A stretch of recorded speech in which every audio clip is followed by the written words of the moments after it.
আসসালামু আলাইকুম রহমতুল্লাহ। তখন ছিল হজরত সাহাবায়ে কেরামের যুগ। প্রিয় নবী সাল্লাল্লাহু আলাইহি সাল্লাম দুনিয়া থেকে বিদায় নিয়েছেন বেশ আগেই। সেই সাথে পরজগতে পাড়ি জমিয়েছেন অনেক সাহাবীও। তথাপি এখনও আবদুল্লাহ ইবনে আব্বাস রাদিয়াল্লাহু তাআলা আনহু সহ প্রচুর সংখ্যক সাহাবী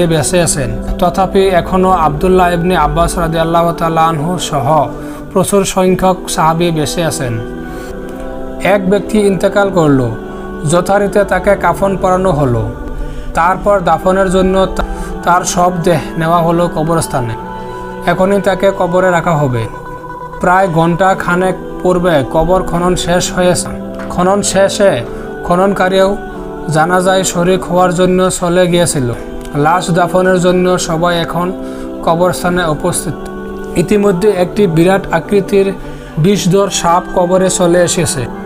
ভয়ঙ্কর রূপ ধারণ করে গোটা কবর জুড়ে বসে আছে। লোকজন কবরের মধ্যে সাপ দেখতে পেয়ে ভীষণ ভয় পেল। সাহসী লোকেরা উহাকে সরানোর জন্য অনেক চেষ্টা চালালো, কিন্তু কিছুতে সরানো গেল। বাধ্য হয়ে তারা অন্য স্থানে কবর খনন করল। খনন শেষে লোকজন উপরে আসার সাথে সাথে সেই সাপটির ধরনেই আরেকটি সাপ সেখানেও দেখা গেল। এবার লোকজন তৃতীয় আরেকটি কবর খনন করল, কিন্তু সেখানেও দেখা গেল একই অবস্থা। পূর্বের ন্যায় আরেকটি সাপ ফনা তুলে বসে আছে। পরপর তিনটি কবরে একটি অবস্থা প্রত্যক্ষ করে উপস্থিত লোকজন ভয়ে আতঙ্কিতগ্রস্ত হয়ে পড়ল। লাশ এখন কি করা যায়, এ নিয়ে তারা চিন্তিত হলো। শেষ পর্যন্ত তারা দৌড়ে গেল হজরত আবদুল্লাহ ইবনে আব্বাস রাদিয়াল্লাহু তাআলা আনহুর কাছে। পুরো ঘটনা আবদুল্লাহ ইবনে আব্বাস রাদিয়াল্লাহু তাআলা আনহুকে বলল। সব কিছু শুনে হজরত আবদুল্লাহ ইবনে আব্বাস রাদিয়াল্লাহু তাআলা বলেন, এ সাপ হলো তার কৃতকর্মের বাস্তব রূপ। আল্লাহর কসম, তোমরা জমিনের যেখানে কবর খনন করো না কেন, এ সাপ সে কবরে থাকবেই।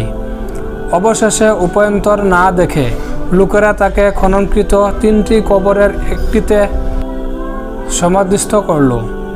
তারা লাশ রাখতে বাধ্য হলো সেই ভয়ঙ্কর সাপের উপরেই। পরবর্তীতে মৃত ব্যক্তির বিবিকে এই পুরো ঘটনাটা শোনালো। শুনে সে বলল, আমার স্বামী গমের ব্যবসা করতেন। প্রায় তাকে দেখতাম অধিক লাভের জন্য গমের সাথে জব মিশিয়ে তিনি তা বাজারে বিক্রি করতেন। আমার মনে হয় তার এই অপকর্মে মৃত্যুর পর সাপ হয়ে তার সামনে আত্মপ্রকাশ করেছে।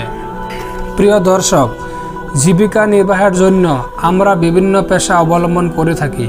কেউ ব্যবসা করি, কেউ চাকরি করি, কেউ শিক্ষকতা করি, আবার কেউ বা অন্য কোনো পেশা অবলম্বন করি।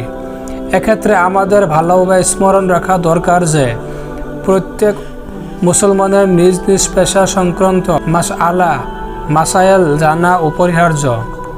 অন্যথায় যে কোনো ভুল ভ্রান্তি হলে এর দায়িত্ব আমাদেরই বহন করতে হবে।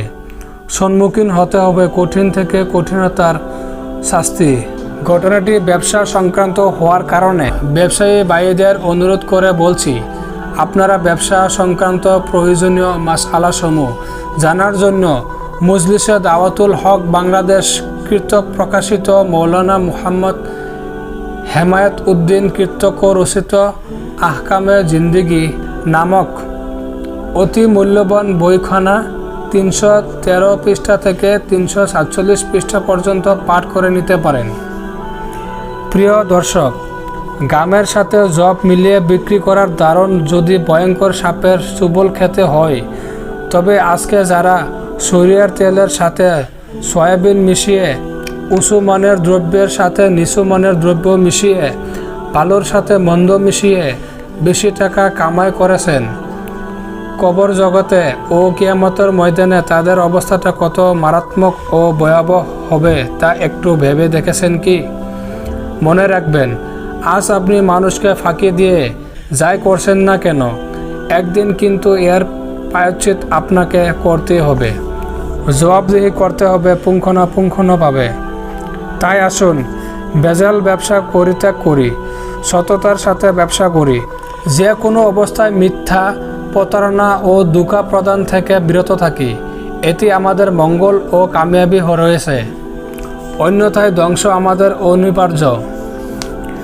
আরেকটি কথা, অনেকেই বলে থাকেন, হুজুর, বর্তমান জামানায় মিথ্যা না বলে ব্যবসায় টিকে থাকা সম্ভব নয়, লাভ হবে দূরের কথা, কিছুদিন পর খুঁজে পাওয়া যাবে না। এর জবাবে আমি বলবো, এটি একটি ভুল কথা। কারণ আপনি যখন সততার সাথে ব্যবসা করবেন, তখন বাহ্যিক দৃষ্টিতে লাভ কম হলেও মূলত এর মাধ্যমে বরকত হবে। এর দ্বারা আপনার যাবতীয় প্রয়োজন সুন্দর করে পুরা হবে।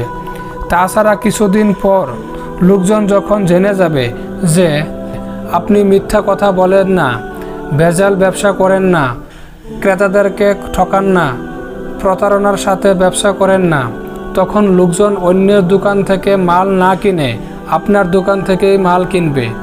এতে আপনার বেচা কেনার পরিমাণ বাড়তে থাকবে এবং লাভের পরিমাণও বেশি হবে। মোট কথা, সততা ও সত্যবাদিতার কারণে আল্লাহ তাআলা এর মধ্যে বরকত দিবেন। এই ব্যবসাকে আপনি টিকিয়ে রাখবেন ইনশাআল্লাহ। সুতরাং তার কথা মতো ব্যবসা করলে তাতে শেষ পর্যন্ত লাভবান হওয়া যাবে, একথা নিশ্চিত করলে বলা যায়। হে আল্লাহ, তুমি আমাদের বোঝার তৌফিক দান করো, আমিন। ভিডিওটিকে একটি লাইক করে দিবেন আর আপনাদের প্রিয় বন্ধুদের কাছে ভিডিওটি অবশ্যই শেয়ার করে দিবেন।